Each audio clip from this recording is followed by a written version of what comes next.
అన్నట్టు దుర్మార్గుడు మరణం నొందట వలన నాకు సంతోషం లేదు. దుర్మార్గుడు తన దుర్మార్గత నుండి మరలి బతుకుట వలన నాకు సంతోషం. దేవునికి స్తోత్రం. చిన్న ప్రార్థన చేసుకుంటాం. సకల ఆశీర్వాదములకు కారణభూతిన యేసు ప్రభువానికి వందనాలయ్యా. ఈ ఉదయకాల సమయంలో నీ వాక్య ధ్యానం చేయించోటగా నీ బిడ్డనైనా నన్ను మరుగుపరిచి నీ ఆత్మనాయం నుంచి కూడా వచ్చిన బిడ్డలతోనూ నాతోనూ మీరు మాట్లాడి బలపరచుకొని యేసు నామములో ప్రార్థించి అడిగి పొందుకున్నాను తండ్రి, ఆమేన్. దేవునికి స్తోత్రం. చదువుకున్న వాక్యాన్ని మనం గమనిస్తే వాక్యం ఏం చెప్తుందంటే దేవుడు మాట్లాడుతున్న, స్వయంగా మాట్లాడుతున్న మాట అది. దుర్మార్గులోనే ఉండి అదే దుర్మార్గులో చనిపోతే నాకు సంతోషము లేదు. ఎప్పుడు దేవుడు సంతోషం అంటే దుర్మార్గుడు తన దుర్మార్గతను విడిచిపెట్టి సన్మార్గంలోకి వస్తే అది దేవుడికి సంతోషం. అదే దుర్మార్గులను ఉండి చనిపోయినట్లయితే దేవుడికి సంతోషము లేదని వాక్యము హెచ్చరిస్తా ఉంది. లోకంలో ఒక సామెత ఉంటుంది. ఏమిటంటే పాపి సిరాయి అంటారు, అంతేనా? అంటే పాపి దీర్ఘకాలం బ్రతుకుతాడు. కొందరు నీతివంతులు ముందుగానే కొనుక్కోబడుతుంటారు. లోకంలో కొంతమందికి ఈ మరణం అర్థం కాదు. ఇంత మంచివాడు, ఇంత నీతి కొంటాడు, ఎందుకు చనిపోయాడండి అని ప్రశ్న. వీడు పాపిష్టోడు, దుర్మార్గుడు, ఈడెందుకు ఇంతకాలం బతుకుతాడని కొందరికి ప్రశ్న. దుర్మార్గుడికి దేవుడు అవకాశం ఇస్తూ ఉంటాడు. ఎందుకంటే ఏదో ఒక రోజున తన తప్పు తాను తెలుసుకుని మళ్ళా మంచి మనసు కలిగి, ఒక మంచి హృదయం కలిగి మళ్ళా దేవునితో తిరుగుతాడేమో, మంచి స్వబుద్ధి వస్తుందేమో అనేది దేవుని యొక్క ఆశ. ఎందుకంటే దుర్మార్గుడు తన దుర్మార్గం విడిచిపెడితే కనుక అతడు దేవుని రాజ్యాలకు చేరతాడు. అదే దుర్మార్గులో కంటిన్యూ అయితే ఎక్కడికి వెళ్తాడంటే నిత్య నరకానికి పోతాడు. దానివల్ల నా దేవునికి ఉపయోగము లేదు. అందుకే ఎక్కువ అవకాశం దుర్మార్గులకి ఇస్తూ ఉంటాడు దేవుడు. రైట్. కాబట్టి మనం ఈరోజు వాక్యాన్ని ధ్యానిస్తున్నాము. చాలా శ్రద్ధగా విందాము. పరిశుద్ధ బైబిల్ గ్రంథంలో యెషయా గ్రంథము మొదటి అధ్యాయము. ఈ మొదటి అధ్యాయంలో జరుగుతున్నటువంటి ఒక వృత్తాంతాన్ని మేము ముందుకు తీసుకొస్తున్నాను. మొదటి వైపు చూడండి. దేవుడు న్యాయం తీర్చమంటున్నాడు. దేవుడు న్యాయం తీర్చండి. అలాగే ఒక మాట అంటాడు ఆయన, ఈ వివాదం పరిష్కరించమంటున్నాడు. వివాదం దేవుడు న్యాయం తీర్చమంటాం ఏంటి? దేవుడే అనేక మంది న్యాయం తీరుస్తాడు. దేవుణ్ణి వివాదం పరిష్కరించడం ఏంటి? అనేక వివాదాలు దేవుడే పరిష్కారం చేస్తాడు. కానీ దేవుని దగ్గర కూడా ఒక వివాదం ఉందంట. దేవుడు కూడా ఒక న్యాయమైన ఒక ప్రశ్న ఒకటి ఉంది, అది పరిష్కారం కావాలి. అది ఇక్కడ మన వృత్తాంతం. ఏంటంటే అంటున్నాడు 2వ వచనము, యెహోవా మాట్లాడుతున్నాడు, ఆకాశమా ఆలకించుము, భూమి చెవి యొక్కుము. నేను పిల్లను పెంచి గొప్పవారిగా చేసేదని వారు నా మీద తిరగబడి ఉన్నారు. ఎద్దు తన కామందు నెరుగును, గాడిద సొంత వాడిని దొడ్డి తెలుసుకును. ఇశ్రాయేలు నాకు తెలివి లేదు, నా జనులు యోచింపరు. పాపిష్టి జనమా, దోషభరితమైన ప్రజలారా, దుష్ట సంతానమా, చెరుపు చేయి పిల్లారా, మీకు శ్రమ. వారు యెహోవాను విసర్జించున్నారు, ఇశ్రాయేలు యొక్క దేవుని పరిశుద్ధులను దేవుడు దూషించారు, ఆయనను విడిచి తొలగిపోయి ఉన్నారు. ఇక్కడ మనం గమనిస్తూ ఉంటే కనుక కొన్ని పాయింట్లు ముఖ్యంగా పెట్టుకోవాలి. ఇక్కడ నేను ధ్యానం చేసిన అంశం అంతా కూడా యెషయా గ్రంథము 2వ వచనం నుండి 20వ వచనం వరకు చదువుతున్నాను. చదవాలంటే మన టైం ఎక్కువ అవుతుంది కాబట్టి వివరించి వెళ్ళిపోతాను. ఈ 20 వాక్యాలు కూడా 4 భాగాల కింద ఇక్కడ వర్ణించడం, వివరించడం జరుగుతుంది. 2వ వచనం నుండి 6వ వచనం వరకు కూడా ఇశ్రాయేలు యొక్క పాపముల గురించి వివరణ ఇస్తుంది. 7వ వచనం నుంచి 10వ వచనం వరకు గమనిస్తూ ఉంటే పాపమునకు తగిన ఫలితము దేవుడు పంపే శిక్ష మనకి కనబడుతుంది. అలాగే మనం 11వ వచనం నుంచి 17వ వచనం వరకు గమనిస్తూ ఉంటే వేషధారణ భక్తి కనబడుతూ ఉంది. అలాగే 18వ వచనం నుండి 20వ వచనం కనిపిస్తే దేవుడు ఉన్నతమైన పిలుపు, ఆశీర్వాదం కనబడుతున్నాయి. ఇది 4 భాగాలు ఈరోజు మనం ధ్యానించాలి. ఏంటంటే దేవుని స్తోత్రము. ఇక్కడ దేవుని యొక్క సమస్య, ఆయన యొక్క వివాదము, లేదంటే అక్కడ పరిష్కారం ఏంటంటే ఎవరిని అడుగుతున్నాడు ఆయన? ఆకాశమా, భూమి, కొంచెం చెవి ఒక్కండి. నా గుండెల్లో ఒక బాధ ఉంది, నా గుండెల్లో ఒక బాధ ఉంది, నా హృదయంలో ఒక వేదన ఉంది. ఏంటి వేదన అంటే, ఇదిగో ఎత్తు నేను పిల్లలను పెంచి గొప్పవారిగా చేసేదని వారు నా మీద తిరగబడి ఉన్నారు. ఈ రోజున ఈ మాటలు మనకు అర్థం అవ్వాలంటే, నేను అప్పుడు మా పిల్లలు కూడా మేము చేసేది చూసాం. అప్పుడు కొంచెం పద్ధతులు అంటే వేరే కూడా తెలియదు, కానీ ఇప్పుడు ఆ దివ్య బాగా చేయటం నా బాగా దగ్గర చూస్తాను. అలాగే జర్నీ మరో చిన్నపిల్లలు పుట్టినప్పుడు చాలా అల్లరిపొద్దుగా మనం పెంచుతాం, ఎత్తుకుంటాం, శుభ్రం చేస్తాం, క్లీన్ చేస్తాం, అలా కాలుకి మట్టి అంటుకోకుండా ఎంత శుభ్రం చేస్తామంటే అంత చేస్తాము. వాడు మాట్లాడే కాబట్టి ఎప్పుడు మాట్లాడితే ఎదురు చూస్తాం, ఎన్నో మాటలు నేర్పిస్తాము, నేర్చుకుంటాడు, చాలా బుద్ధి వచ్చేస్తుంది, ఆనందం అయిపోతుంది. ఇంక మన లోకం మన బిడ్డ మీదే ఉంటుంది. మన లోకం ఏమంటది? మన కనిపించిన బిడ్డ మీదే. వాడు నవ్విన, ఆనందించిన, వాడి కూర్చున్న తలంపులు, ఆలోచన అన్నీ అవే. అలా అలా అలా నాకు ఏడాది ఎక్కడికి ఆ మాటలు పడుతుంటే ఓ సంతోషం. ఎదుగుతాడు ఎదుగుతాడు ఎదుగుతాడు ఎదుగుతాడు ఎదుగుతాడు ఎదుగుతాడు ఎదిగి ఇంగ్లీష్లో ఒక మంచి వయసుని గురించి ఒక విధంగా ఉంటుంది. ఏంటంటే 13 అంటారు. ఇంకా 13, 14, 15 అంటే టీన్, అంటే టీనేజ్. ఒక 13వ సంవత్సరం వచ్చేటప్పటికి మన బిడ్డలో మార్పులు వస్తాయి, బిడ్డలో మార్పులు వస్తాయి. ఈ 12 సంవత్సరాల దాకా కూడా ఆ బిడ్డను మనం ఎలా పెంచుతామంటే, అమ్మ ఏం చెప్తే వింటాడు, నాన్న ఏం చెప్తే వింటాడు, ఇంట్లో ఎవరు చెప్పినా వింటాడు, సండే స్కూల్ టీచర్గా చెప్తే వింటాడు, పాస్టర్గా చెప్తే వింటాడు. అక్కడి నుంచి ఇక 11లో వచ్చినప్పుడు ఏమవుతుందంటే ఎదురింపడం మొదలు పెడతారు, తిరగబడటం మొదలు పెడతారు. చాదస్తం ఎక్కువైపోతుంది అమ్మకి, నాన్నకి చాదస్తం ఎక్కువైపోతుంది, పాస్టర్ గారికి మధ్య చాదస్తం ఎక్కువైపోతుంది. ఇంతేలాగా ఎవరు ఉంటారు? ఇలాగా నెమ్మదిగా ఏమవుతుందంటే వయసు పెరిగే కొద్దీ కూడా అమ్మ మాటలు చేదైపోతాయి, నాన్న మాటలు చేదైపోతాయి, దైవ సేవకుడి మాటలు చేదైపోతాయి. వీళ్ళకి ఏమవుతుందంటే లోకస్తుల మాటల్లో, లోకంలో స్నేహితుల మాటలు, లోకపు మాటలు ఇష్టమైపోతుంటాయి. వీళ్ళు దేవుడికి దూరం అయిపోతుంటారు నెమ్మదిగా.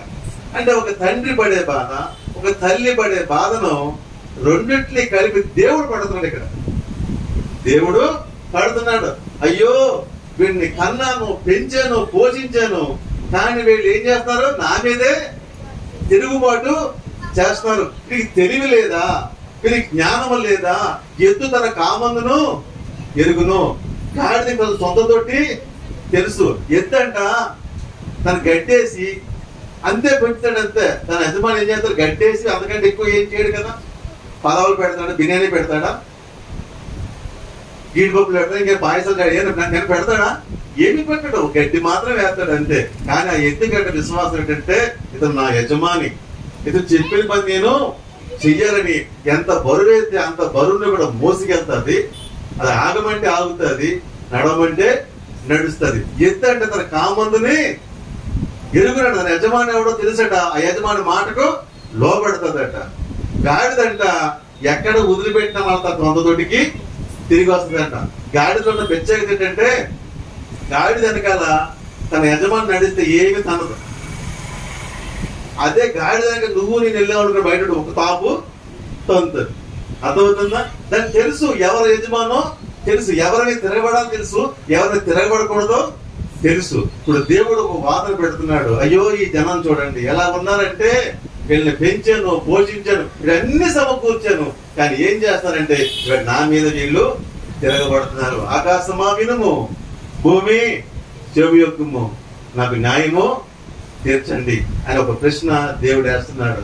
చూడండి, ఈ రోజున చాలా మంది తల్లిదండ్రులు మాట విన్నటువంటి బిడ్డలను బట్టి తల్లిదండ్రులు ఎంత వేదన పడతారో అంతకంటే 10,000 రెట్ల వేదన దేవుడు పడుతున్నాడు. నిన్ను బట్టి, ప్రతి ఒక్కరిని బట్టి ఎందుకు పడుతున్నాడంటే దేవునికి ఇష్టమైన క్రియలు మానవుడిలో లేవు. వాక్యం గమనిస్తూ ఉంటే పాపిష్టి జనమా, దోషపతి చదవమ్మా.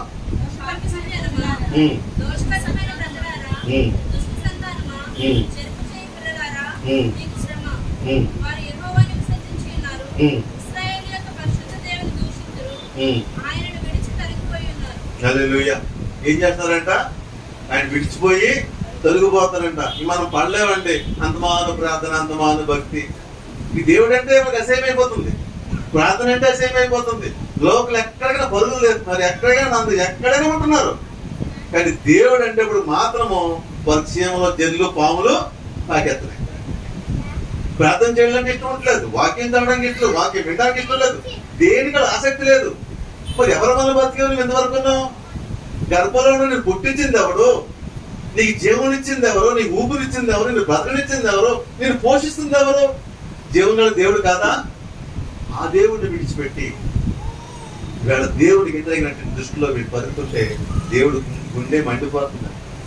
దేవుడు గుండె మండిపోతుంది. అందులో డబల్కి ఏంటంటే ఇశ్రాయేల్ ప్రజల గురించి చెప్పాల్సి వస్తే లోకంలో ఉన్న జనులందరూ దేవుని పెట్టలే, అందరూ ప్రజలే. కానీ ఇశ్రాయేల్ ప్రజలు అలా కాదు. ఏంటంటే వీళ్ళు నా స్వజనులు అంటే అర్థం ఏంటి? మీరు లోకంలో ఒక మాదిరిగా ఉండాలి. మానవులు కదా, తప్పిపోతారు, దారి తప్పిపోతారు. ఆ దారి తప్పిపోడికి నువ్వు దారి చూపించేవాళ్ళ ఉండాలి. ఆ దారి తప్పిపోయేవాడికి నువ్వు దారి చూపించేలా ఉండాలి. వాళ్ళు నువ్వు మాదిరిగా ఉండాలి అని దేవుడు తన స్వజనులను ఏర్పరచుకుంటే వీళ్ళంట అంతకంటే భ్రష్టులు అయిపోయారు. ఎవరు? దేవుని బిడ్డలు. మీరు లోకానికి వెలుగుగా ఉండాలని, మీరు లోకానికి ఉప్పుగా ఉండాలని దేవుడు స్వరక్తం ఇచ్చి మనం కొంటే మీరేమయ్యారు? దుష్టుల కంటే దుర్మార్గం మీద తయారైపోయారు. అది అని బాధ వస్తుంది. వెలుగుగా ఉండవలసిన మీరు చీకట్లో నచ్చబడుతున్నారు, రుచిగా ఉండవలసిన మీరు రుచి లేని జీవితం కలిగి ఉన్నారు. ఏమి ఈ జీవితము? ఎందుకు కర్మ? ఎందుకు ఈ పరిస్థితి అని దేవుడు బాధపడుతున్నాడు. అయ్యో పాపిష్టి జనమా, పాపిష్టి జనమా అంటే ఎవరిని బట్టి? ఆయన బిడ్డలను బట్టి అంటున్నాను. ఇవాళ విజయ్ బాలు గారు, కోరినేలి, మన ఫ్యామిలీ అంతా కూడా, ఇంకా టీం చాలా పెద్ద టీం, అది దూర ప్రాంతాలకు వెళ్తున్నారు. సువార్త ప్రకటించాలి. దేనికోసం? యేసు ప్రభుని ప్రకటించాలి. ఎందుకు యేసు ప్రభుని ప్రకటించాలి? దుర్మార్గం విడిచిపెట్టి సన్మార్గంలోకి రావాలన్నది ఆ సువార్త ముఖ్య ఉద్దేశం. దేవుడి స్తోత్రం. అయితే ఇక్కడ నేను అడుగుతున్న ఒక విషయం ఏంటంటే, ఈరోజు చాలా మంది సువార్త చేస్తున్నారు, చాలా మంది ప్రభువుని తెలుసుకుంటున్నారు, కానీ వాళ్ళకి క్రీస్తు లేడే. క్రీస్తు లేనటువంటి సంఘాలు నడుస్తున్నాయి ఇప్పుడు. క్రీస్తు లేని క్రైస్తవులు ఉన్నారు ఇప్పుడు. ఇదంతా ఎక్కడికి వెళ్తుందని అర్థం కావట్లేదు నాకు. ఇది కొండ తిరిగి ప్రాణాలు తెగించి రిస్కులు చేసి అనేక చోట్ల తిరిగి ఆత్మలు నచ్చింది. ఆ సంఘం కూడా నాకు పరిస్థితులు ఏమవుతున్నాయి? స్టార్టింగ్ లో బాగానే ఉంటున్నారు, తర్వాత ఏమవుతున్నారు? వాక్యం చెప్తున్నారు, చదువుకుని ఏడ్చిగ్రంథం ఏం చెప్తుందంటే అక్కడ అంటాడు, మొదట్లో నువ్వు భక్తిమంతుడివే, ప్రార్థనాపరుడివే, అంతా బాగానే ఉంది. చివరికి వచ్చాక ఏమయ్యావు? నువ్వు ప్రార్థన లేదు, భక్తి లేదు, అన్ని పోగొట్టుకున్నావు. నువ్వేమన్నా నీతివంతుడు, నేను దేవుని రాజ్యం పోతానుకున్నావు. దేవుడు నేను నీతివంతుడిని తీర్చలేదు, నువ్వు దేవుని రాజ్యం పోనే పోవు. ఎందుకంటే మొదట చేసిన భక్తి దేవుడికి అవసరము లేదు. చివరిలో ఏమై ఉన్నావో అది దేవుడికి కావాలి. కాబట్టి ఏ రోజు కారోజు నువ్వు దేవుళ్ళు ఎదుగుతూ ఉండాలి.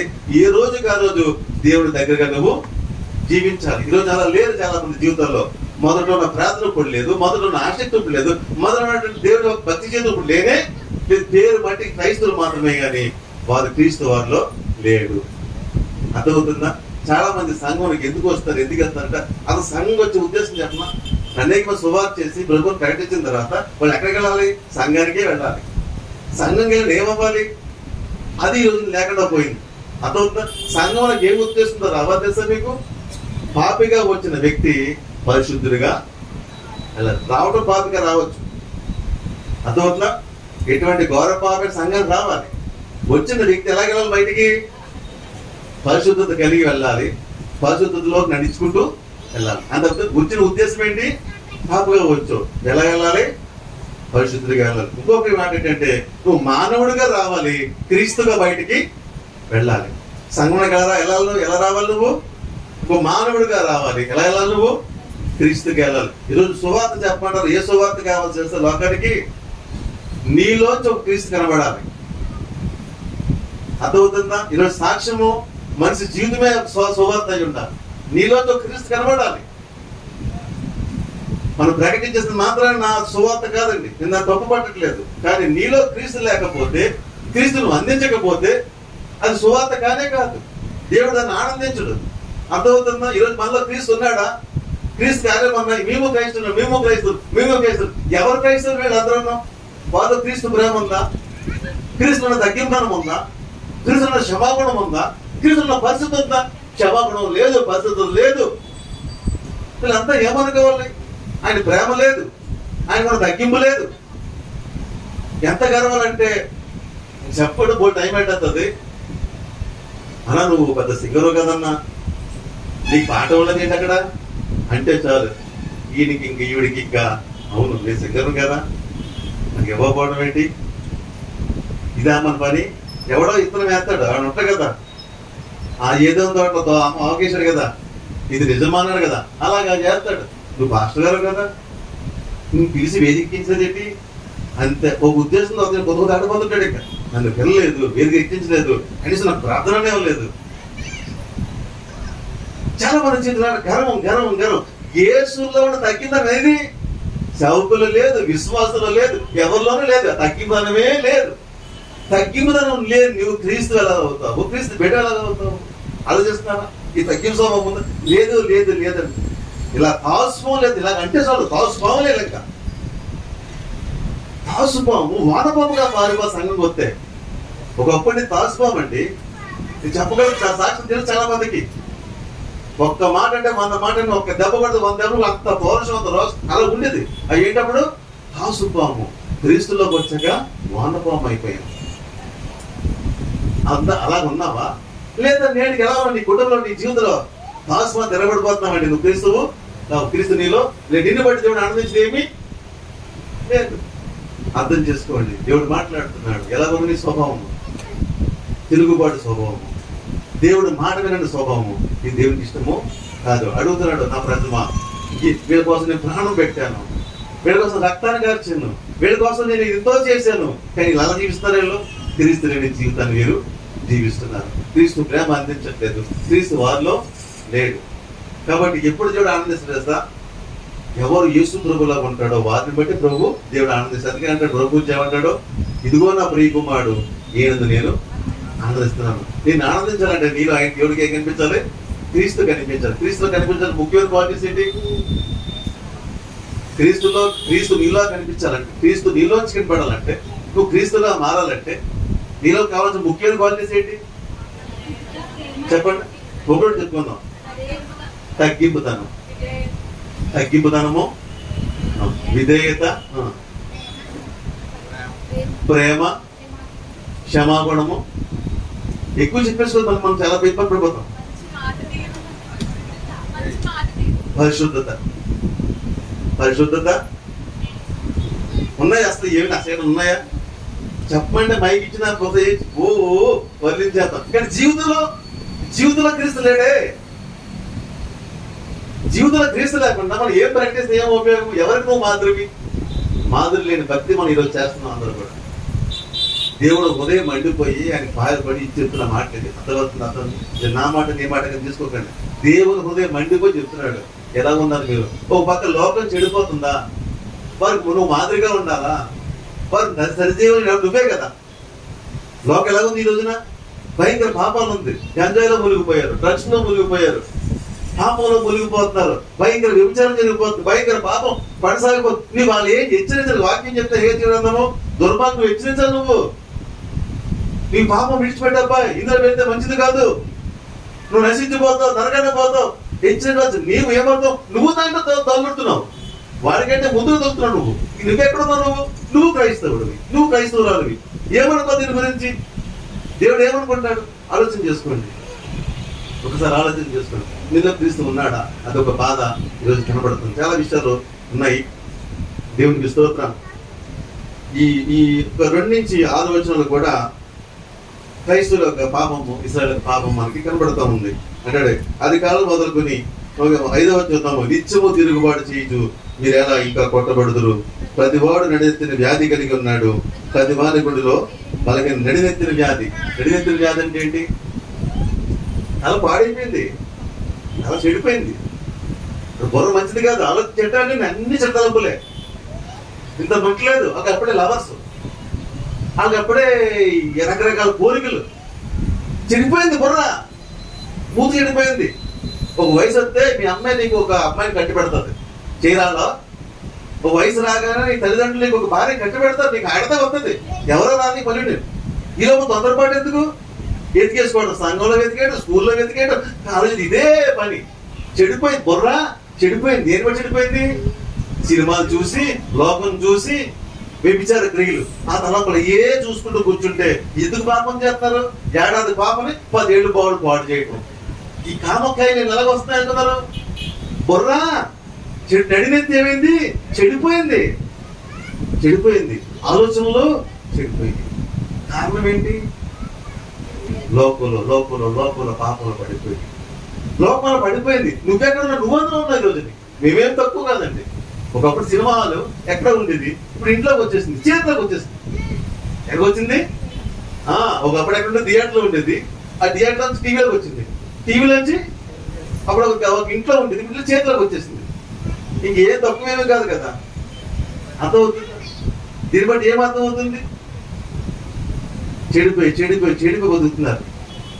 ఈ మాటలో ఎవరికి అర్థం అవుతుంది? మీకు ఏమన్నా ఏ పేరుతో కైలు ఏ పేరుతో కూడా దేవుని సన్నిధికి వచ్చారు. వచ్చి వారికి మొక్కుబడి ఇచ్చారు, అర్పణలు ఇచ్చారు. అర్పణలు ఇస్తే దేవుడు అంటున్నాడు, హేబెల్ అర్పణ దేవుడు తీసుకున్నాడు, కైన్ అర్పణ దేవుడు తిరస్కరించాడు. తిరస్కరిస్తే అప్పుడు కైన్ మొఖం చిన్నబుచ్చుకున్నాడు. మొఖం చిన్నబుచ్చుకుంటే కైన్తో దేవుడు అన్నాడు, కైన్ నువ్వు ఎలా మొఖం చిన్నబుచ్చుకున్నావు? మొఖం చిన్నబుచ్చుకున్నావే. ఈరోజు నీ వాక్యం ఏంటంటే నీ మొఖం చిన్నబుచ్చుకున్నట్టు ఉన్నాయా? అదే దేవుడికి కావాలా?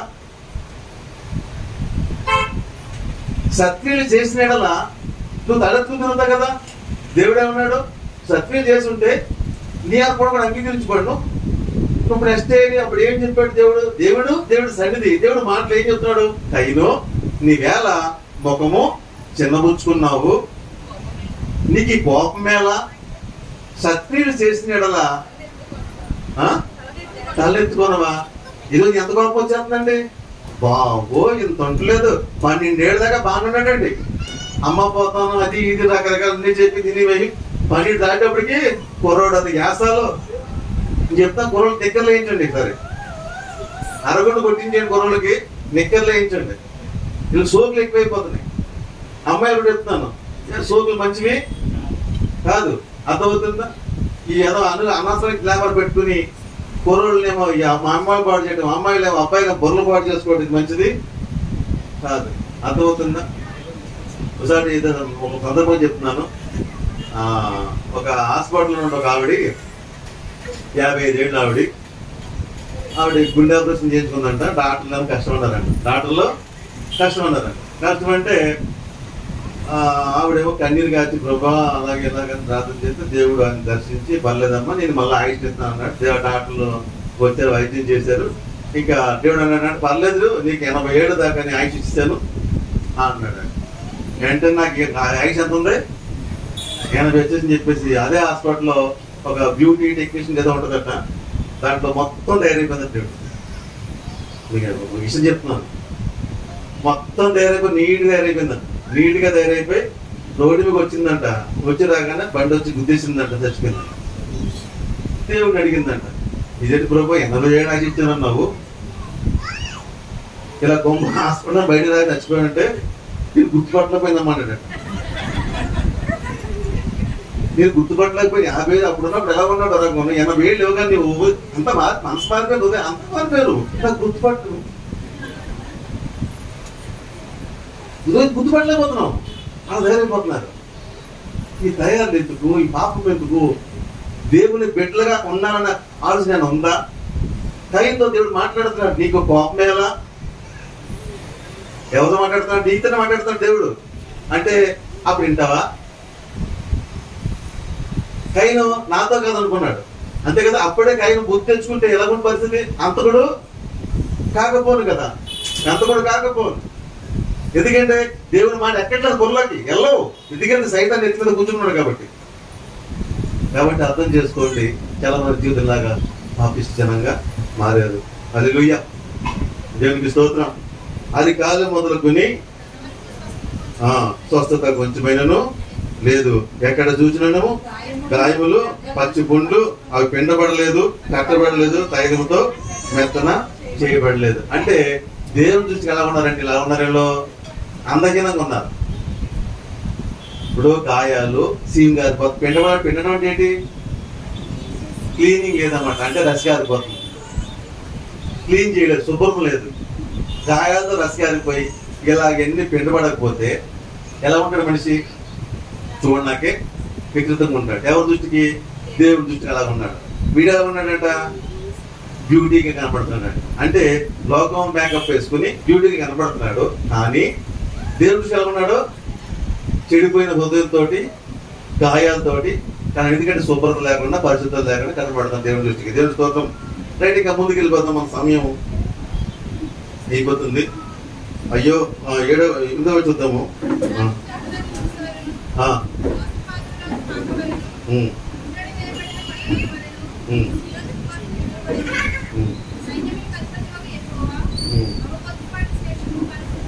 మీకు ఎవరు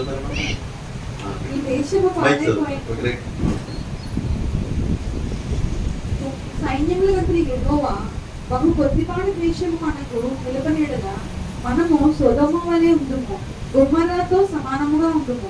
సొదొమ న్యాయాధిపతులారా, ఇక్కడ ఒకసారి ఆగుదామండి. 9వ వచనం అందరూ చూసుకోండి. 9వ వచనం చెప్తుంటే, సైన్యములకు అధిపతి యెహోవా బహు కొద్దిపాటి శేషమును మనకు నిలపనియడల మనము సొదొమ వలె ఉందుము, గొమొర్రాతో సమానంగా ఉందుము. చూడండి ఏమంటాడంటే, సొదొమ గొమొర్రా ప్రజలు కూడా ఎంతో ఘోరమైన పాపము చేశారు. దేవుడు దాన్ని ఓర్వలేకపోయాడు, దాన్ని నాశనం చేశాడు. ఒక్కడు కూడా మిగలలేదు. సొదొమ గొమొర్రా ప్రాంతంలో ఒక్కడు మిగలదు. 2 రాజ్యాలు, 2 దేశాలు కూడా మొత్తం నాశనం అయిపోయింది. ఇక్కడ ఏం చెప్తున్న వాక్యము, సొదొమ గొమొర్రా కొద్దిపాటి శేషము మనకు నిలబడేలా మనం సొదొమ వలె ఉందము, గోమెరుతో మనకి జరిగిన వాక్యం అర్థం ఏం చెప్తుందంటే, అలా నాశనం చేయకుండా నేను ఇంకా మిగిల్చాడు. అర్థం ఏంటంటే, అలాగా నువ్వు చేసిన తప్పును బట్టి, నువ్వు చేసిన పాపాన్ని బట్టి అది ఎప్పుడో తీసేది. ఈ కరోనా కాలం మనకు గొప్ప వీరులు ఏం కాదండి. దేవుడు ప్రపంచం ఉంచాడు, ఇంకా యాసలేదకి పాపాలు చేయడానికి కాదు. అర్థమవుతుందా? మనం హీరోలం కాదు, మనకి అంత ఇది గొప్ప, ఇది గొప్ప వాళ్ళం ఏం కాదు. సొదొమ గొమొర్రాతో పోల్చుకుంటే మనం ఘోరమైన పాపము చేసిన వాళ్ళమే, దేవుడికి లోబడిన వాళ్ళమే, దేవుడి విరుద్ధంగా జీవించిన వాళ్ళమే. కృప కృప కృప కృప దేవుడు కాపాడింది, నిన్ను నన్ను నిలబెట్టింది. దేవుడి స్తోత్రం. ఎలా ఉండాలి నువ్వు? దేవుడు విధేయత చూపించి దేవుడు లోబడి జీవిస్తావా, లేదా ఇంకా పాపంలో కొట్టాడుతూ ఉంటావా, పాపంలో ఎగురుతూ ఉంటావా? సొదొమ గొమొర్రా మాత్రం నాశనం చేయకుండా కొంచెం ఉంచాడు. అంతే, ఆ కొంచెంలో మనం ఉన్నాం. దేవుడి స్తోత్రము. మనం ఎలా ఉండాలి? దేవుడి మహిమ మాత్రమే ఉండాలంట. దేవుడి స్తోత్రము. అయితే నేను ముగిసి త్వరగా వెళ్ళిపోతున్నాను. 1 నుంచి 7 వచనాల్లో మనకు 2 నుంచి 7 కనబడతా ఉంటే ఇశ్రాయేలు ప్రజల పాపం కనబడుతుంది. ఆ తర్వాత దాని యొక్క ప్రతిఫలం ఏంటంటే 11 నుంచి 17 వచనం, 7 నుంచి 10 చూస్తే ఎలా ఉంటాయంటే, ఎవడైతే ఈ పాపించి జనంగా పాపంలో ఉంటాడో వాడు బ్రతుకులు ఏమైపోతాయంటే ఎలా ఉంటారట? ద్రాక్ష తోటలోని గుడిసెవలను, దోసపాదులోని పాకవలను, ముట్టడి వేయబడిన పట్టణంలో సియోను కుమార్తె విడవబడి ఉన్నది. ఇది చూడండి, సియోను కుమార్తె అనే ఒక వర్ణన, సియోను కుమార్తెల గురించి వర్ణన చేస్తాడు దేవుడు. అంటే ఒక అందము కలిగినది అని.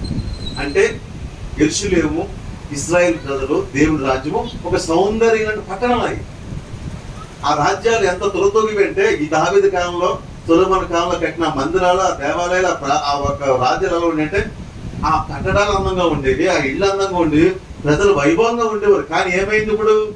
పట్టణాలు ఏమంటే మట్టు దెబ్బ కింద తయారైపోయినట్ట, దాక్ష తోటలో దిగిపోయిన పాకలా ఉందంట. దోస తోటలో పాకలా అంటే మేడపోయి ఏం మిగిలింది? పాక వచ్చింది. అంటే ఎలా కనబడతారంటే ఎన్నిక లేకుండా విలువ లేకుండా తయారయ్యారు. కారణం ఏమి?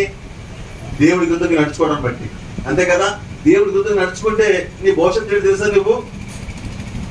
నీ భవిష్యత్తు ఏంటంటే ఒక పనికిరాని వాడికి తగులుతావు, ఒక పాకలో ఉంటావు, ఒక పనికిరాని జీవితం నిలిపోతావు అంతే. ఆ జీవితం అని ఏడవచ్చేటంటే నువ్వు దేవునికి ఎప్పటికి గుర్తుకు నడుచుకుంటావో విత్తనాలు వచ్చేసినాయో నీకు మిగిలేదు పాకే. దేవుడు ఏమన్నాడు? నేను మేడలో కట్టి బంగారు ఎట్టి ఘనంగా ఉందని దేవుడు ఆశపడుతున్నాడు. నీ గురించి గొప్ప పెళ్ళని చేస్తున్నాడు ఆయన. నువ్వు ఉన్నతంగా ఉండాలి, గొప్ప స్థాయిలో ఉండాలి, నా బిడ్డ పలానా స్థితిలో ఉండాలని ఎంతో ఆశపడ్డాడు. కానీ బతుకడికి వెళ్ళిపోతుంది, రోజుకి పాకకి చేరిపోయావు. నువ్వు పాకలోకి వెళ్ళిపోతావు. నువ్వు బతుకు. నేను పాక తప్పు చేసి మాట్లాడలేదు. ఉండదు నువ్వు ఎక్కడ పోయావంటే పాకలోకి వెళ్ళిపోయావు. నీ పరిస్థితి కారణం ఏమి? దేవునికి లోబడక. అర్థమవుతుందా? దేవుడు నీ భవిష్యత్తు బంగారం ఆశపడితే నీ భవిష్యత్తు నువ్వేం చేస్తున్నావు? మేడ మిద్దులోంచి తాటాకు పాకలోకి పరిగెడుతున్నావు. అదే చెప్తున్నాడు దేవుడు. ఓ సియోను కుమార్తె, ఎలాంటి వైభవం, ఎలాగ తయారయ్యావు? నీ పట్టణం కాలిపోయి బూడిదైపోయి చూడడానికి ఒక స్థాపితగా మారిపోయావు. నువ్వు కారణమేమి? లోబడకపోవటము, వ్యతిరేకించటము, పాపము చేయటము. దేవుడు పాపాన్ని పొద్దుగల కారణం అని దేవుడు హెచ్చరిస్తున్నాడు. ఇలా చేసావు, ఇలా ఉన్నావు అని చెప్తున్నాడు. 7 నుంచి 10 వరకు కూడా ఈ 11 నుంచి 10 చెప్తున్నాడు. మరి చదువు 11 చదువమ్మా. యెహోవా సెలవిచ్చిన మాట ఇదే, విస్తారమైన మీ బలులు నాకేలా, దహన బలులకు పొట్టేళ్లను, బాగుగా మేపిన దూడల క్రొప్పును నాకు వెక్కసమాయను. కోడల రక్తమందైనను, గొర్రెపిల్లల రక్తమందైనను, మేకపోతుల రక్తమందైనను నాకు ఇష్టము లేదు. నా సన్నిధిని కనబడవనని మీరు వచ్చుచున్నారే, నా ఆవరణములను తొక్కుటకు మిమ్మల్ని రమ్మన్న వాడెవడు?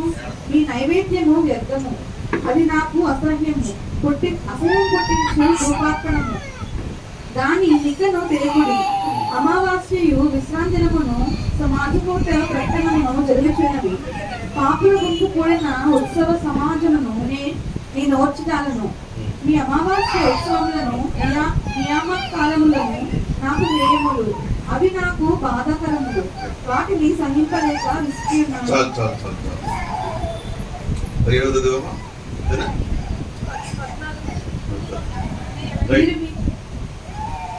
కాబట్టి చదువుకోండి, ముందుకెళ్ళిపోతుంటారు వేగంగానే. ఈ 11 నుంచి 15 వరకు మనం తీసుకుంటే ఇక్కడ కనబడుతుంటే వేషధారణ భక్తి ఏంటి? ఆ సంఘంకి వస్తున్నారట అంటే అక్కడ ఉన్నటువంటి పాత నిబంధన మందిరాన్ని బట్టి చెప్తున్నాడు. అంటే బలులు, నైవేద్యాలు, మొక్కుబడులు ఎన్ని ఉన్నాయి. కొత్త నిబంధనకు వచ్చాం. ఇక్కడ మన పరిస్థితి ఏంటి? చక్కగా కానుకలు, పాటలు పాడేయటం, ప్రార్థన చేయటం, సాక్ష్యాలు చెప్పేయటం, ఇది అది ఇంకా ఎలా ఉందంటే ఒక రకంగా ఉంది. ఇదంతా ఏంటి? వేషధారణ. లోపడేమో పాపం, పాపపు జీవితము, పాప ప్రవర్తన, అంతా పాపమే. అంతా పాపం పెట్టుకుని సంఘంలోకి వచ్చి ఎలా ఉంది? అంతా యాక్టింగ్, సూపర్ యాక్టింగ్ అన్నమాట. ఈ సూపర్ యాక్టింగ్ దేవుడికి నచ్చట్లేదు. ఉంటే పాపిగా ఉండు, మళ్ళీ పరిశుద్ధంగా నీ యాక్టింగ్ ఎందుకు? దేవుడు మాట్లాడుతున్నాడు. అర్థమవుతుందా? ఒక బైబిల్లో ఒక మంచి యూస్ఫుల్ మాట ఉంటుంది చూడండి. ఏంటంటే గీయించట్లేదు. మారు మనసు అక్కరలేని 99 గొర్రెలు, మారు మనసు పొందగోరు పాపి. 99:1. 99 మంది అంట వాళ్ళకి అక్కర్లేదు. మారు మనసు అక్కర్లేదట. వాళ్ళు వేసుకుని మాట ఉంటుంది. మారు మనసు అక్కర్లేని 99 గొర్రెలు అంట. ఎక్కడ ఉన్నారు వాళ్ళు? ఆయన దొడ్లో ఉన్నారు. అక్కడే ఉంటారు వాళ్ళు. వాళ్ళకి ఏమక్కర్లేదు. గొప్పడున్నాడంట. వాడు ఏంటంటే మారు మనసు పొందగోరు పాపి. వాళ్ళకి ఏంటంటే అది పరిశుద్ధమైన మందిరం అండి, యేసుప్రభు పరిశుద్ధుడు, మనం ఈ పాపం చేయకూడదు, మనం చేస్తున్నాను, ఇది తాగకూడదు, నేను తాగుతున్నాను, నేను యోగ్యుడని కాదు, అక్కడికి వెళ్ళకూడదు, అది పరిశుద్ధమైన మందిరము, అది పరిశుద్ధమైన వాతావరణం, ఇక్కడ ఉండకూడదు, మనం జాగ్రత్తగా ఉండాలి, నేను మార్చుకోవాలి, సరి చేసుకోవాలి, అలా ఉంటే వెళ్ళకూడదు. ఎందుకు? ఆయన దేవుడు అంటే ఇష్టము, ఆయన పరిశుద్ధం తెలుసు, ఆయన చేస్తే తప్పు అని తెలుసు. ఆ బలహీనత ఉంది, దూరంగా ఉండిపోతున్నాడు. అయితే ప్రభుకి ఎవరు కావాలి? వాడు కావాలి. ఎందుకంటే తన పాపం గుర్తించాడు, తన పాపం తెలుసుకున్నాడు, గుర్తించాడు, ఎదుర్కొనేస్తున్నాడు. అయ్యో నా కుమారుడా, నువ్వు అక్కడే ఉండిపోతాయ్యా, రా, నేను విడిపిస్తాను కదా, నీకు అసేమా నాకు అసేమి, నేను విడిపిస్తాను, నేను నడిపిస్తాను రా అని ఎవరు వెళ్తున్నాడు? ఈ మారు మనసు పొందగోరు పాపి దగ్గరికి వెళ్తున్నాడు.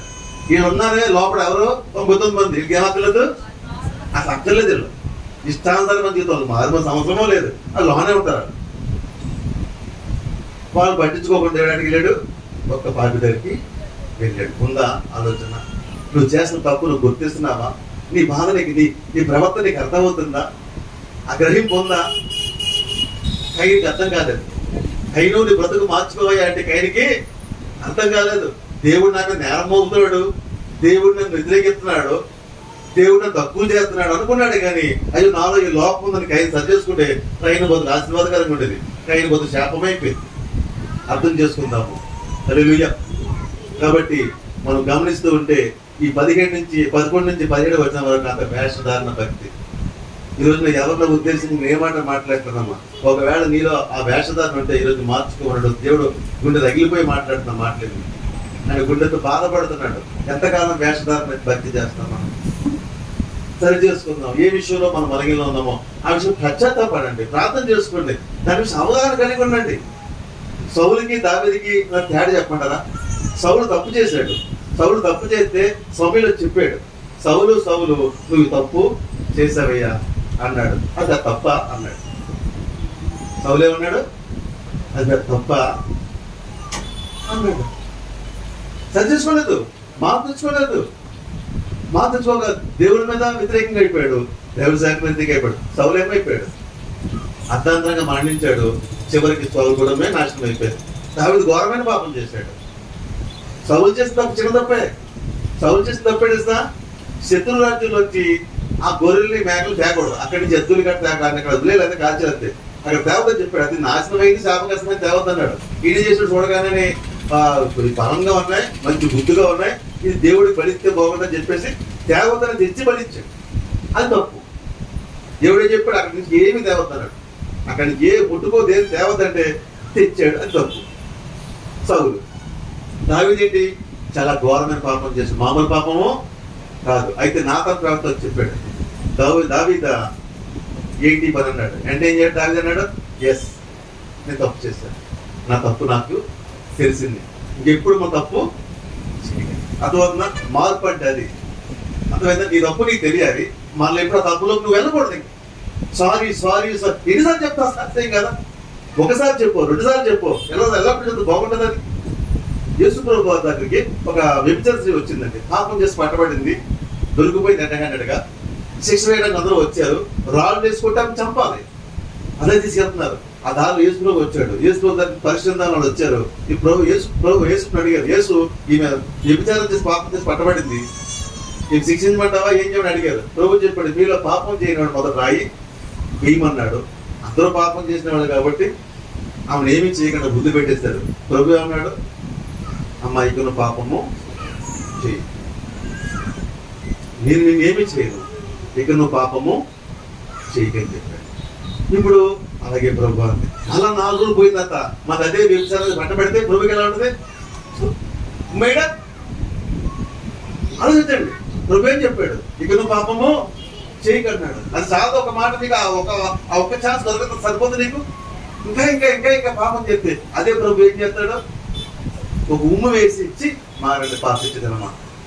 అదే కాబట్టి మార్చుకుంటాం, ఆశీర్వాదకరంగా ఉండాలి. మార్పు దేని కొరకు? ఇది నీ ఆశీర్వాదం కొరకు, నీ భవిష్యత్తు కొరకు, నీ మేలు కొరకే ఇది. అంటే దేవుడు ఏదో శాసించాలని, నేను బాధపడాలని, నేను గాయపడతాను ఏమీ కాదు. ఆయన మాటకు లోబడి నువ్వు జీవిస్తే ఒక ఘనమైన స్థానంలో ఉంటావు.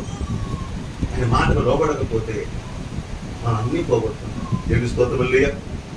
రైట్. ఇంకా మనం చూస్తూ ఉంటే చాలా ఉన్నాయి. అయితే 29వ వచనంలో మనం తర్వాత చూద్దాము. 18 చదువుతాం.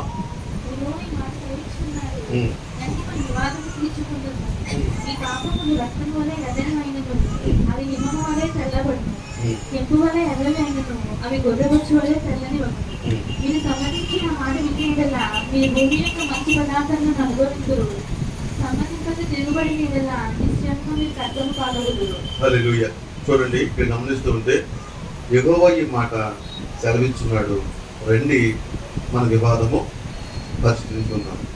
దేవుడు పిలుస్తున్నాడు. నీకు ఒక అవకాశం ఇస్తున్నాడు, నిన్ను పిలుస్తున్నాడు. ఏమన్నాడు? రండి మన వివాదం తీర్చుకుందాం. నువ్వేమంటావు? వివాదం అంటే ఏంటి అసలు? ఇప్పుడు గొడవ, అంతేనా? గొడవ. నువ్వు నాశనం అయిపోతున్నావు, నువ్వు శాపం పాలవుతున్నావు, నీకు అభివృద్ధి లేదు, ఆశీర్వాదం లేదు, దిగిపోతున్నావు. నువ్వేం చేసావు? నెమ్మదిగా దేవుడు నన్ను ఇచ్చిపెట్టేశాడు అంటున్నావు. దేవుడు నన్ను ఇచ్చిపెట్టేశాడు ఏంటి? దేవుడు బ్లెస్ చేస్తే నాకు ఆ జాబ్ వచ్చింది, దేవుడు బ్లెస్ చేస్తే నాకు ఇలా ఉంది, దేవుడు అలా ఉంది, ఇలా ఉంది అంటున్నావు. ఓకే, అంటే నిన్న దేవుడు వేస్తున్నావు, నిన్న దేవుడు వేసేసి నువ్వు దేవుడు దూరంగా ఉంటున్నావు. ఇప్పుడు ఉన్నాడు, దా వివాదం తీర్చుకుందాం అంటున్నాడు. దేవుని ముందు వివాదం తీర్చుకోవాలంటే నీ హృదయం ఎరిగిన వాడు, అర్థమైంది. మనుషులు బుకాయం చేయొచ్చు, నేను పెరపెట్టు, నేను ఆలు పెరపెట్టు, నేను ఆలు కరెక్ట్ ఉండొచ్చు. దేవుడి ముందు ఎక్కగలమా? నువ్వు ఇలా ఇప్పుడు కారణం ఇదిగో చెప్పండి, ఇదిగో ఇదిగో ఈ పాపం, ఈ పాపం, ఈ పాపం, ఈ పాపం అంటే మన నోరు ఎత్తన మౌనం కూడా అంతే. వివాదం దేవుడి చేతులతో మనం ఎవరు ఏమి చేయలేము.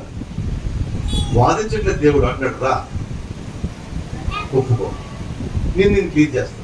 ఎంత ఉన్నతమైన గురించి చెప్పినా, ఎంతగా బాధపడ్డ దేవుడు ఒక గ్రేట్ ఛాన్స్ ఏంటంటే అంటాడు, మీ పాపములు రక్తం వలె ఎర్రనివైనను, హిమం వలె తెల్లవగులు, దేవుడితో తెల్లబడను. నువ్వు ఎంత ఘోర పాపం, నువ్వు హత్య చేసావు, దొంగతనం చేసావు, వ్యభిచారం చేసావు, ఏ పాపం చేసి నీ పాపం ఎర్రగా ఉందో, డాగులాగా ఉందో, కొంత మచ్చలాగా ఉందో, అది ఏమైనప్పటికీ రా, దాని జోలికి బాగుంది. ఎందుకు చేసావు, ఎలా చేసావు అన్న మాట అన్నాం. నీ తప్పు నీకు తెలిస్తే నా దగ్గర రా, నేను ఎలా మారుతానంటే ఇక మచ్చ కనబడదు, ఇంకా ఏమో వాళ్ళు తెల్లగా మార్చేస్తాను దేవుడి స్తోత్రం. అందుకంటే మంచి పాడండి, ఎమ్మము కంటే తెల్లగా అనుకుంటారు కదా మాట కదా, దేవుడి స్తోత్రం. కాబట్టి ఎంత ఘోర పాప, ఎంత ప్రభు నేను పిలుస్తున్నాడు.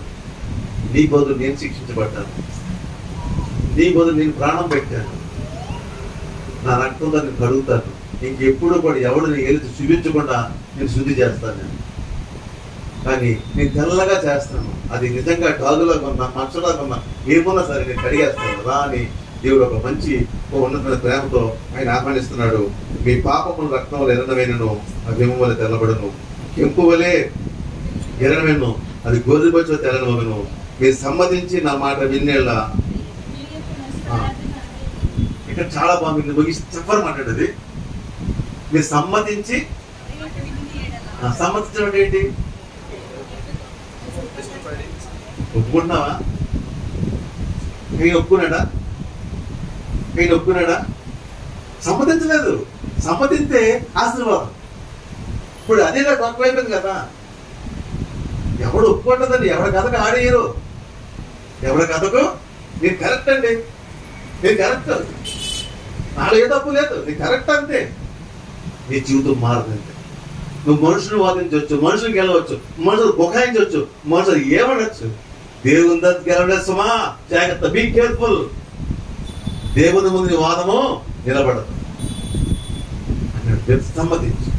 ఏంటి సమ్మతి? ఎస్, నేను తప్పు చేశాను, నన్ను క్షమించుకో, నన్ను క్షమించు, నేను తప్పు చేశాను, ఈ విషయంలో నేను బలహీనయ్యాను, ఈ విషయంలో నేను బలహీనయ్యాను, ఈ విషయంలో నేను పాపనయ్యాను, నన్ను క్షమించు ప్రభు. ఓకే, తూర్పుకు పడనందులో ఉన్న ఈ పాప నాకు దూరకి రా. ఇప్పుడు అనుభవించి ఏమనిపించాలి? ఆశీర్వాదము అనుభవించు. నువ్వు విడిచిపెట్టి వస్తే నీకు ఇచ్చిన వ్యక్తి కూడా అంటాడు, నేను సమ్మతించిన మాట భూమి యొక్క మంచి పదార్థములను అనుభవించరు. ఎప్పుడైతే నీ పాపం ఒప్పుకొని దేవుడితో తిరిగి వస్తావో నీ జీవితం బంగారంగా మాత్రం దేవుడి స్తోత్రం. అడిగిపెట్టిన ప్రతి స్థలం ఎందుకు శాపం అయిపోతుంది, ఎందుకు నష్టపోతుంది, ఎందుకు నాశనం అయిపోతుంది, ఎందుకు దూరం అయిపోతుంది? కారణం ఏంటంటే నీలో పాపం ఇంకా నిలిచి ఉన్నట్లు బట్టే. అయితే దేవుడిని ఒప్పుకొని సమ్మతించినట్లయితే ఏమవుతట? భూమి యొక్క మంచి పదార్థములను అనుభవింతురు. దేవుడి స్తోత్రము. సమ్మతింపక తిరగబడిన నిత్యముగా కట్టము పాలదురు. యెహోవా అయ్యేలాగానే సెలవిస్తున్నాడు. ఈ రాత్రి ఈ మధ్యన కష్టంలో అడుగుతున్నాడు దేవుడు నిన్ను, నీ సమ్మతి ఏంటి? నీ సమ్మతి ఏంటి? నీ భవిష్యత్తు ఏమనుకుంటున్నావు? పూరి గుడిసెలోకి పోదాం అనుకుంటున్నావా? దేవుడికి ఇచ్చే మేడ మీద దిగుదాం అనుకుంటున్నావా? డిసైడ్ అవ్వు. కూలి పని చేసుకుని బతుకుదాం అనుకుంటున్నావా? ఒక గజ్జాగా ధార్మిక హోదాలో ఉందాం అనుకుంటున్నావా? నిర్ణయించుకో, ఇది రైట్ టైం. ఇది నేను ఎలాగ ఉంటానండి, ఉండు, అక్కడే ఉండు, అక్కడే ఉండి కూలి పని చేసుకో, ఏ రోజుగా రోజు బతుకు. నీ బతుకు అంతే, నీకు మిగిలింది పార్టీ. లేదా మాటకు లోబెడతావా? ఒక మంచి పదార్థాన్ని నేను పోషిస్తాడు ఆయన, ఒక మంచి ఉన్నతమైన స్థానానికి ఎక్కిస్తాడు. నువ్వు సంబంధించి నీకు ఇచ్చాడు, ఒక అవకాశం నీకు ఇచ్చాడు దేవుడు. ఈ అవకాశంలో మార్చుకో. దేవుడు నేను పిలుస్తున్నాడు, దేవుడు నీతో మాట్లాడుతున్నాడు, నీ జీవితం ఒక మార్పు కలగాలి. ఎందుకంటే మీరు లోకంలోకి వెలుగై ఉన్నారు, మీరు లోకం ఉప్పై ఉన్నారు. నాకు మాదిరిగా ఉండవచ్చు, మీరు మాదిరి లేక జీవిస్తే నాకు బాధ వస్తుంది. ఇది లోకం నశించిపోయి పాపంలో ఉన్నప్పుడు నీవే కదా లోకంలోకి వెళ్ళి ప్రకటించాలి, నీవే కదా పడిపోయిన వాళ్ళు లేపాలి, నీవే కదా చెడిపోయిన బాగు చేయాలి. నువ్వే చెడిపోతే లోకం ఏమైపోతుంది అని దేవుని యొక్క బాధ. దేవుడు ఎప్పుడు రాలేడండి, ఎందుకంటే ఆ రక్తమాంసాలు మనమే ఉన్నాం, ఈ స్వభావం మనం ధరించుకోగలుగుతాం. హల్లెలూయా. ఇంకా చాలా విషయాలు ఏంటి జరిగింది ఈ బైబిల్లో మనం గమనిస్తూ ఉంటే, మరి చెడ్డగా జీవించి పుట్టాడట. ఎవరతను బైబిల్లో రాజులు కొంచెం ఎంత తీసాము, ఉదయం మాట కొన్ని తీసిపెట్టింది ఇక్కడ. చెడ్డవాడు వాడు పుట్టుక చెడ్డది, వాడు మరణము చెడ్డది. అలాంటి వ్యక్తి ఎవరంటే యెహోరాము. ఎవరైనా యెహోషాబాతు కుమారుడు. యెహోషాబాతు ఘనమైన జీవితం జీవించాడు, ఒక మంచి రాజుగా అనిపించుకున్నాడు. ఇక్కడ కొడుకు ఏమయ్యాడంట, అటు చచ్చిపోయినప్పుడు అసలు ఎవరిని చచ్చిపోయిన మధ్యలో కూడా సమాధి పెట్టదండి. ఎవరిని? యెహోరాముని. కాకుండా ఆ సమాధితో తేవతని దావీదు వంటి వాళ్ళు తప్పు వాళ్ళు మరణించారు. ఎంతో ఒక దేవుడు మహిమించారు వాళ్ళు. వీడు దుర్మార్గుడు, పుట్టుక దుర్మార్గమే, చావు దుర్మార్గమే, వీడి సమాధి తోటలోకి తేవతన్నారు. అక్కడ ఆ రోజుల్లో అసలు మన పరలోకం వెళ్ళకుండా ఉండకపోతే ఎంత భయంకరమైంది. అర్థమవుతుందా? ఇది సమాధం అడ్డంటాడు, అది అడ్డంటారు. ఎవరి కోసం? యెహోరాముని తేవతన్నారు. ఇది భయంకర విషయం చెప్పమంటారా? ఎవరన్నా హల్లెలూయా, దేవునికి స్తోత్రం. గమనిస్తూ ఉంటే ఒకసారి నేను సమాధి తోటకి వెళ్ళాను, ఏదో పని మీద వెళ్ళాను, దేని గురించి తెలియట్లేదు. వెళ్తే అక్కడ విషయం ఏంటంటే సమాధి దగ్గర మందు అవుతుంది. ఒక 6 ఫోటోలు ఉన్నారు అక్కడ, స్టిల్ ఫోటో పెట్టారు. ఆ సమాధుల తోట ఫోటో పెడతారు కదా పరిస్థితిని బట్టి. ఏ ఫోటో? హైగా సిగరెట్ కాల్చుకుంటూ ఉన్న ఫోటో మాట చచ్చిపోయాడు. ఆ ఫోటో తెచ్చి అక్కడ పెట్టారు. ఎక్కడ? అసలు క్రైస్తవులు ఎవరు? ఆ చనిపోయినాడు ఎవరు? అది అవమానం కదా. అది క్రీస్తు రక్తంలో గడబడి పద్ధతుల్లో జీవించుకుని చనిపోయిన మాట్లాడికి వెళ్తారు, అంతే కదా. ఇప్పుడు ఏంటి, అంత కలిసిపోతున్నారు. పాపి వెళ్ళిపోతున్నారు, పరిస్థితులు వెళ్ళిపోతున్నారు. అక్కడికి వెళ్ళాడు, పైకి వెళ్ళాడు. నాకు బాధ వచ్చింది. నిన్న అడిగాను, నా తమాలతో కారణం అడిగాను, ఏమయ్యా అలాంటి ఫోటో పెట్టారు? అడగలేదు అన్నాను. నాకు తెలియదంటే పెట్టేశారు, నువ్వు ఇది పెట్టలేదన్నాను. ఏమంటారు అనుకున్నాడు. దీని ఎవరన్నాను, మేనేజ్మెంట్ ఎవరంటే ఎవరైనా హెన్రీ గారు నిన్న ఫోన్ కొట్టారు. నేను పెద్ద ఆయన, సరే అలా జరుగుతుంది ఇక్కడ. ఆ తాగుపోతున్న ఫోటో పెట్టి అక్కడ చేత సిగరెట్ పెట్టుకుని ఇలా పెట్టుకుని వాడు సమాధి పెట్టారు. అంటే దేనికి గుర్తు? ఒక పక్క మీరు సువార్త చేసి నా పాపపు జీవితం మారిందండి, ఒకప్పుడు తాగుబోతుంది, పాపిస్తోండి, నాకు అటువంటి ప్రభు మార్చుకున్నాడు, ఒక పరిశుద్ధంగా జీవిస్తాను అటువంటి సాక్ష్యం లోపల ప్రకటిస్తుంటే ఇలాంటి పాపలు ఇలా ఉన్నారని చెప్పడమా ఈ సాక్ష్యము? దీన్ని అడిగినప్పుడు వాళ్ళంతా జెంటీ గారు బాధపడ్డారు. ఏం చేస్తాను, మేము అక్కడ తాగుకూడదు కూర్చున్నాను, నాకు బాధపడ్డాను. బాబు మీరే పెట్టారన్నా, మేమే పెట్టాను. ఏంటా స్టిల్ అన్నా, మా ఫ్రెండ్ అన్నాడు. తాడికి తాగేస్తున్నారు, వీటి మర్చిపోలేకపోతున్నారు, ఇది చేసిన పని మంచిది అనేది అని ఆ కుర్రోళ్ళు సువార్త చెప్తాను సార్. సారీ సార్, మాకు ఎవరు చెప్పలేదు. చేసాం. ఆ సమాధి కూడా తాగుతున్న వాడిని అడిగాను, నా కోపం వచ్చిన తర్వాత బాధపడ్డాను. వెళ్ళాను, బాబు ఈ ఫోటో పెట్టాను, మీరు చేసిన పని ఏంటి అని తాగుపోతున్నా అడిగితే, మా ఫ్రెండ్ సార్ చచ్చిపోయాడు సార్, ఆ బాధ తాగుతున్నాను సార్. ఆ ఫోటో అడిగాను. అప్పుడు చెప్పారు, సారీ సార్ చెప్పాను, సువార్త చేశాను. నేను చెప్పాను, నేను ఇలా ఉండేవాడిని, తాగు పాపం ఎంతో ఘోరంగా జీవించాను, ప్రభు మార్చుకున్నాను, ఓ పరిశుద్ధం ఉన్నాను నేను మీరు చేస్తుందని ఏంటి అంటే చెప్పి నీకు ఎక్కువ సమయం లేదు, ఇలాంటి మాట ఎవరు మాకు చెప్పలేదండి. ఈరోజు ఆ ఫోటో తీశారు, ఎన్ని ఫోటో మార్చేశారు.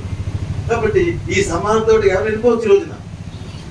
అర్థమవుతుందా? ఒక లెటర్ ఇస్తే సార్ లోన్ ఎడతారు, పైకి ఎవరిని వెళ్తాడా? ఎవరు లేడు.